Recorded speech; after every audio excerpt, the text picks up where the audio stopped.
Good morning student. आज हम बात करेंगे फॉर्मेशन ऑफ आयनिक कंपाउंड, आयनिक यौगिकों का निर्माण।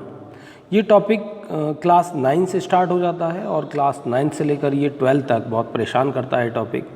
यदि इसको अच्छे प्रकार से समझा ना जाए तो ये आगे बहुत समस्याएं उत्पन्न कर देता है। तो अब हम बात करेंगे आयनिक यौगिकों का निर्माण। इस टॉपिक को स्टार्ट करने से पहले कुछ हमारे पास इंडेक्स है। इस इंडेक्स में जो बिंदु दिए गए हैं उनको फिर हम पॉइंट टू पॉइंट डिस्कस करेंगे, जिसमें सबसे पहला हमारा बिंदु है कि कोई भी आयनिक यौगिक धनायन तथा ऋण आयन से मिलकर बना होता है। सेकंड हमारे पास बिंदु है आयनिक यौगिक का निर्माण धनायन व ऋणायन की संयोजकताओं की क्रॉस मल्टीप्लाई से होता है। तीसरा हमारे पास बिंदु है कि धनायन व ऋणायन की संयोजकता उन पर उपस्थित आवेशों को दर्शाती है। नेक्स्ट हमारे पास बिंदु है कि धनायन तथा ऋणायन के आवेश द्वारा उनकी संयोजकता को ज्ञात किया जा सकता है, जिसका उपयोग यौगिक के निर्माण में कर सकते हैं। अब हम ये जो बिंदु हमने अभी यहाँ पर स्टडी किए हैं इनको डिटेल में हम स्टडी करते हैं। चलिए, सबसे पहला बिंदु हमारे पास था कि कोई भी आयनिक यौगिक धनायन तथा ऋण आयन से मिलकर बना होता है। सपोज कीजिए ए भी हमारे पास एक आयनिक कंपाउंड है। ए भी हमारे पास एक आयनिक कंपाउंड है और जब ये रिएक्शन करता है तो ए बी किस तरीके से ब्रेक होता है, एक ए प्लस में और एक बी माइनस में।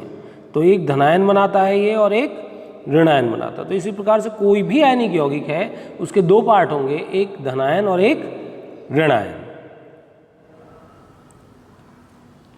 चलिए, सेकंड बिंदु है हमारे पास परमाणु अथवा अणु पर उपस्थित आवेश उसकी संयोजकता को दर्शाता है। अब कोई भी आपके पास परमाणु है उस पर कोई भी आवेश है, सपोज कीजिए ए प्लस, तो इसकी संयोजकता कितनी होगी, एक। सपोज कीजिए आपके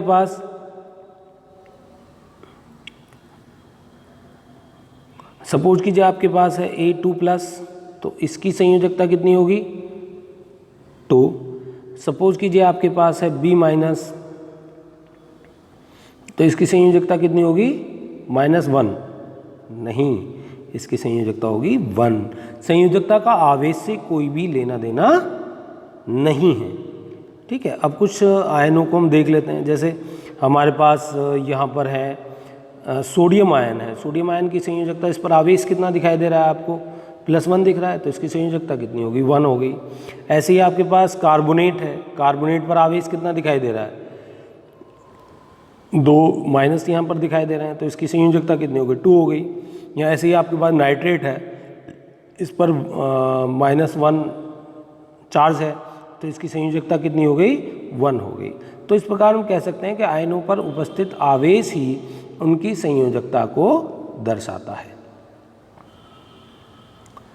चलिए, अब हमारे पास जो नेक्स्ट बिंदु आता है हमारे पास कि यौगिक का निर्माण धनायन व ऋणायन की संयोजकताओं की क्रॉस मल्टीप्लाई से होता है। ये बहुत ही इम्पोर्टेंट बिंदु है कि धनायन और ऋणायन जो होते हैं उनसे यौगिक का जो निर्माण होता है उनकी संयोजकताओं की क्रॉस मल्टीप्लाई से होता है। यदि आप यहाँ देखें, इसकी संयोजकता कितनी है, 1 है, इसकी संयोजकता कितनी है, 1 है, तो इसकी मल्टीप्लाई हुई बी में और इसकी मल्टीप्लाई हुई ए में। तो यहाँ आप इन्हें दिखा सकते हो, तो यौगिक बनेगा हमारे पास ए बी। इसी प्रकार आप सेकंड यौगिक देखिए, इसकी संयोजकता कितनी है, इस पर आवेश कितना है, +2 है, तो संयोजकता कितनी होगी, 2 होगी। इस पर कितना आवेश है, -1 है, इसकी संयोजकता कितनी होगी, 1 हो गई। तो अब आप देखेंगे तो क्या यौगिक बनेगा, इस 1 की मल्टीप्लाई हुई ए में तो A1 हो गया, इस 2 की मल्टीप्लाई हुई बी में तो B2 हो गया। हमारे पास यौगिक क्या बना, AB2। ए को तो दिखाने की आवश्यकता है नहीं। इसी प्रकार से हमारे पास ये यौगिक है, इसमें संयोजकता ए की कितनी है, 2 है। यहाँ बी है, इसकी संयोजकता कितनी है, 2 है। इस 2 की मल्टीप्लाई इसमें और इस 2 की मल्टीप्लाई इसमें, यानी A2B2। यहाँ जो यौगिक बनेगा वो कौन सा बनेगा, यहाँ यौगिक बनेगा A2B2 और यहाँ भी 2 और यहाँ भी 2, यानी यहाँ जो यौगिक बनेगा वो बनेगा A2B2। लेकिन क्योंकि यहाँ इन दोनों को हमें ऐसे करना है कि 2 से यदि हम डिवाइड कर दें तो हमारे पास यौगिक क्या आएगा निकल के, AB आ जाएगा। ठीक है, तो जब भी हो मतलब A2B2 को हम क्या लिखेंगे, AB लिखेंगे। A3B3 हो तो उसे क्या लिखेंगे हम, यदि हमारे पास यौगिक हो A3 और B3, तो उसे भी क्या लिखेंगे AB। समझ में आ रहा है ना, इसे हमें सिंपलेस्ट रेशियो में इसको कन्वर्ट करना है अपने कंपाउंड को। तो इसको कहते हैं हम क्रॉस मल्टीप्लाई, यानी जो धनायन और ऋणायन है इनकी संयोजकताओं की क्रॉस मल्टीप्लाई होती है यहाँ पर। नेक्स्ट है हमारे पास कैटायन, धनायन। धनायन कब बनते हैं? देखिए, जब एक परमाणु या परमाणुओं का समूह इलेक्ट्रॉन का त्याग करता है तो धनायन या कैटायन का निर्माण होता है। यह स्थायी होता है तथा यह शीघ्र ही ऋणायन से क्रिया करके यौगिक का निर्माण करता है, जो कि उदासीन होता है। यह हार्ड एंड फास्ट नहीं है। यदि धनायन अधिक है और ऋणायन कम है तो बनने वाले यौगिक पर धनावेश भी हो सकता है, और यदि ऋणावेश अधिक है, धनावेश कम है, तो बनने वाले यौगिक पर ऋणावेश भी हो सकता है। लेकिन सामान्यतः हम जो यौगिक का निर्माण करते हैं वो उदासीन ही होते हैं। अब हम कुछ धनायन की बात करेंगे। जैसे हमारे पास यहाँ एक पूरी लिस्ट दी गई है, इसको आप अच्छे से स्टडी कर लें यौगिक का निर्माण करने से पहले। जैसे हाइड्रोजन है, इसका सिंबल है H, तो H+, सोडियम है Na+, पोटेशियम है K+, लिथियम है Li+, silver Ag+, gold Au+, Q+, Cu+, ammonium NH4+। तो इस प्रकार से ये आपके पास बाईवैलेंट एंड ट्राईवैलेंट कैटायन भी हैं। अभी जो आपने पढ़े थे वो उन पर केवल एक प्लस था तो वो मोनोवैलेंट थे, एक संयोजक थे। अब ये द्विसंयोजक और त्रिसंयोजक हैं, यानी इन पर जितना आवेश होगा, यदि आवेश 2 है तो द्विसंयोजक, आवेश 3 है तो त्रिसंयोजक। तो इस प्रकार से आप इस टेबल को खुद भी स्टडी कर लीजिएगा, ठीक है। जब तक ये टेबल आप स्टडी नहीं करेंगे आगे आप यौगिक का निर्माण नहीं कर पाएंगे, क्योंकि आपको पता ही नहीं है कि उसकी संयोजकता क्या है। नेक्स्ट है हमारे पास ऋणायन। जब कोई परमाणु या परमाणुओं का समूह इलेक्ट्रॉन ग्रहण करता है, जब आप देख रहे हैं धनायन में इलेक्ट्रॉन का त्याग कर रहा था और ऋणायन में इलेक्ट्रॉन ग्रहण करता है, तो वह ऋणायन का निर्माण करता है। यह स्थायी होता है तथा शीघ्र ही धनायन के साथ क्रिया करके यौगिक का निर्माण करता है। तो धनायन जो होते हैं उनको कैटायन कहा गया था, ऐसे ही ऋणायन जो होते हैं उसको एनायन कहा गया है। अब यहाँ पर ये फिर से टेबल दी गई है नेगेटिव आयंस की, जैसे क्लोराइड का Cl-, ब्रोमाइड का Br-, आयोडाइड का I-, हाइड्रोक्साइड का OH-, हाइड्राइड का H-, नाइट्रेट का NO3-, नाइट्राइट NO2-, ऐसे ही नाइट्राइड होता है N पर 3-। ओके, तो इस टेबल को अच्छे से आप स्टडी कर लीजिएगा। ऐसे ही आगे दिया गया आपका बाइकार्बोनेट HCO3-, कार्बोनेट CO3 पर 2-, ऑक्साइड पर O पर 2-, हाइड्रोक्साइड OH-, फॉस्फाइड P पर 3-, फॉस्फेट PO4 3-, ऑक्जेलेट C2O4 2-, ये भी लगा लीजिएगा, डाइक्रोमेट Cr2O4 2-। तो इस प्रकार ये कुछ इंपॉर्टेंट मूलक हैं धनायन और ऋणायन के, तो इन्हें आप अच्छे से स्टडी कर लीजिएगा। नेक्स्ट है आपके पास फॉर्मेशन ऑफ सोडियम क्लोराइड। जब आप आयन की संयोजकता के बारे में जान लेंगे, पहले ये समझ लीजिए कि संयोजकता है क्या। It is the combining tendency of any element. संयोजकता एक तत्व की दूसरे तत्व से जुड़ने की संख्या को कहते हैं, यानी एक तत्व कितने तत्वों से जाके जुड़ेगा वो उसकी संयोजकता को दर्शाता है। इसीलिए यौगिक के निर्माण में संयोजकता का विशेष स्थान भी है।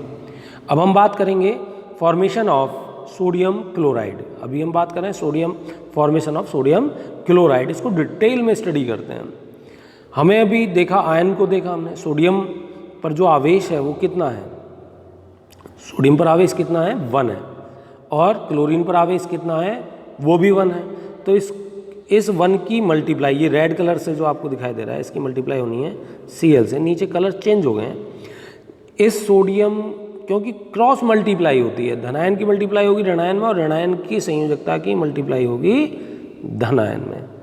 तो इस प्रकार से Na1Cl1, या उसको सिंपली हम कह सकते हैं NaCl। तो ये था NaCl का निर्माण, यानी Na की संयोजकता कितनी थी 1 थी, Cl की संयोजकता कितनी थी 1 थी, तो Na1 और Cl1, तो Na1 और Cl1 यह NaCl बन जाएगा। ओके, चलिए फॉर्मेशन ऑफ कैल्शियम क्लोराइड। अब हम नेक्स्ट कंपाउंड लेते हैं CaCl2।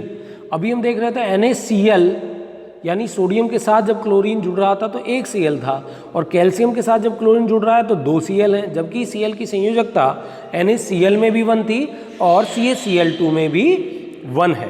तो ऐसा कैसे हुआ, उस चीज़ को हम देख लेते हैं। तो कैल्शियम क्लोराइड में हम देख रहे हैं कि कैल्शियम की संयोजकता कितनी है 2 है और क्लोरीन की संयोजकता कितनी है 1 है। देखिए NaCl में भी 1 थी और यहाँ भी 1 है, Cl की संयोजकता नहीं बदल रही है। तो हम देखेंगे कि जो रेड कलर है इसकी कैल्शियम की संयोजकता की इसकी मल्टीप्लाई हो रही है Cl में, और जो क्लोरीन का ये आप देख रहे हैं कलर, इसकी मल्टीप्लाई हो रही है किसमें, कैल्शियम में। तो Ca1Cl2 को हम दिखाते नहीं है, तो हमारे पास कंपाउंड क्या बन जाएगा, CaCl2। तो यहाँ ये सारा खेल संयोजकता का है। अब आप देख पा रहे होंगे कि सारी जो स्टडी यहाँ पर चल रही है वो किसकी है, संयोजकता की है। नेक्स्ट हम देखते हैं फॉर्मेशन ऑफ कैल्शियम सल्फेट। अब कैल्शियम सल्फेट की यदि बात करें हम, तो कैल्शियम सल्फेट का आयंस को यहाँ दिखाया गया है, जिसमें कैल्शियम आयन की संयोजकता कितनी है 2 है और सल्फेट की भी कितनी है -2, और आवेश कितना है सल्फेट पर -2, तो इसकी संयोजकता भी कितनी हो गई 2 हो गई। तो कैल्शियम के 2 की मल्टीप्लाई हुई पूरे सल्फेट में, तो हमने एक ब्रैकेट लगा दिया है, ठीक है, क्योंकि यहाँ पर मोर देन 1 एटम है, तो इस पूरे का ही ब्रैकेट हमें लगाना पड़ेगा SO4 का, और उसमें कैल्शियम के 2 की मल्टीप्लाई करनी पड़ेगी। सल्फेट का जो 2 है उसकी मल्टीप्लाई हमें किस में करनी पड़ेगी, कैल्शियम में करनी पड़ेगी। तो यहाँ भी 2 है और यहाँ भी 2 है, तो इस कंडीशन में इस 2 को हम क्या कर सकते हैं, डिवाइड कर सकते हैं। तो हमारे पास कैल्शियम सल्फेट क्या निकल के आता है, CaSO4 बन जाता है। ओके, तो चलिए अब नेक्स्ट यौगिक की बात करते हैं। Formation of calcium sulphate, sorry formation of aluminium sulphate, ये एल्यूमिनियम है,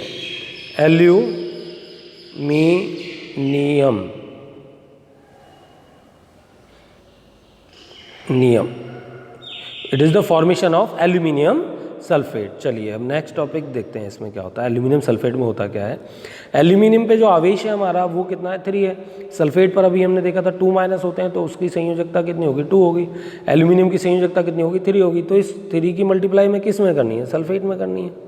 तो ये रेड कलर वाली जो संयोजकता हमने दिखाई है, यहाँ पर भी दिखा रहे हैं हम, तो पूरे सल्फेट को ब्रैकेट में लेना पड़ेगा।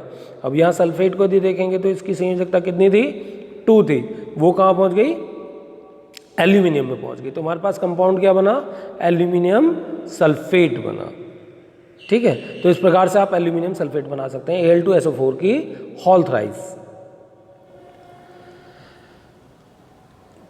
अब डिटेल में आप स्टडी कर चुके हैं, थोड़ा शॉर्ट में काम चला लेते हैं।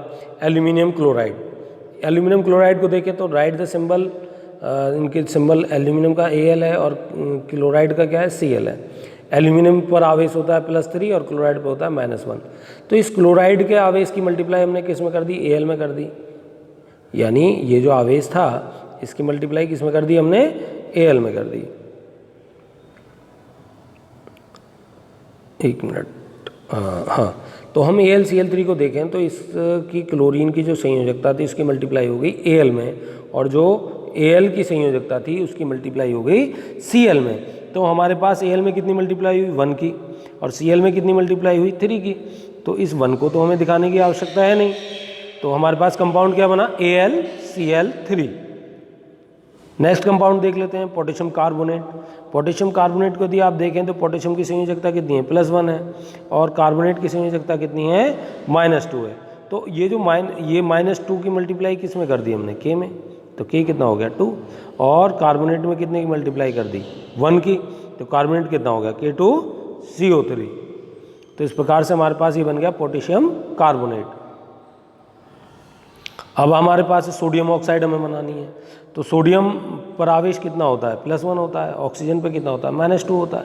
तो सोडियम को यदि आप देखें तो सोडियम में मल्टीप्लाई कर दी हमने ऑक्सीजन की संयोजकता की, सोडियम कितना हो गया, Na2, ऑक्सीजन में मल्टीप्लाई कितने की होगी, 1 की होगी। तो यहाँ क्या हो गया, Na2O, सोडियम ऑक्साइड। तो इस प्रकार से वो जो स्टार्टिंग में आपको टेबल दी गई हैं, वहाँ उन टेबलों से आप इस प्रकार से बहुत सारे कंपाउंड आप बना सकते हैं। यानी धनायन वाली टेबल से एक धनायन लें और ऋणायन वाली टेबल से एक ऋणायन लें। सपोज कीजिए आपको बनाना है सोडियम कार्बोनेट, तो सोडियम आयन ले लिया Na+ आपने, और उधर नेगेटिव वाली टेबल से आपने कार्बोनेट ले लिया CO3 और इनसे आप यौगिक आसानी से बना सकते हैं। जैसे अब यहाँ पर मैग्नीशियम क्लोराइड को लिया गया है, Mg की संयोजकता कितनी है, 2 है, और Cl की कितनी है, -1 है। तो इस Cl में कितने की मल्टीप्लाई होगी, 1 की, Cl में कितने की मल्टीप्लाई होगी, इस 2 की, और Mg में कितने की होगी, 1 की। तो मैग्नीशियम क्लोराइड क्या बना, MgCl2। ऐसे हमारे पास कॉपर नाइट्रेट है, कॉपर में Cu की जो ऑक्सीजन संख्या कितनी है, +2 है, नाइट्रेट की कितनी है, -1 है, तो क्या बना CuNO3 का ऑल्टवाइज। ऐसे ही आपके पास कैल्शियम कार्बोनेट है, CaCO3 है, तो यहाँ पर आपके पास Ca जो है आपका, ये दोनों की संयोजकता कितनी है, +2 और -1। यहाँ देख रहे हैं ऑक्सीडेशन स्टेट देख रहे हैं आप, तो क्या बना Ca2CO3 का ऑल्टवाइज, 2 से आपने इनको बैलेंस कर दिया, CaCO3 बन गया। ऐसे ही आपका कैल्शियम ऑक्साइड है, CaO जो कंपाउंड बन के आएगा बाद में CO आएगा। ऐसे ही आपका एल्यूमिनियम क्लोराइड है, कंपाउंड बन के LCl3 आएगा। तो इस प्रकार आप ये सारी जो फॉर्मेशन ऑफ कंपाउंड है डिटेल में स्टडी कर सकते हैं। और हमारे यूट्यूब पर यदि कोई प्रॉब्लम है तो कमेंट बॉक्स में अपनी प्रॉब्लम को वहाँ डाल सकते हैं, हम डेफिनेटली आपसे कांटेक्ट करेंगे। उसमें आप अपना कॉन्टैक्ट नंबर और अपनी प्रॉब्लम डालें तो उसको हम बिल्कुल डिस्कस करेंगे आपसे, और कोशिश करेंगे कि आपको किसी तरह की कोई प्रॉब्लम ना हो। और यदि ये वीडियो आपने देखा हो तो एक बार इसे लाइक ज़रूर करें, और चैनल यदि सब्सक्राइब ना किया हो तो चैनल को सब्सक्राइब कर लें, जिससे टाइम टू टाइम आपको नोटिफिकेशंस हमारे आने वाले वीडियोज़ के बारे में मिलते रहें। धन्यवाद।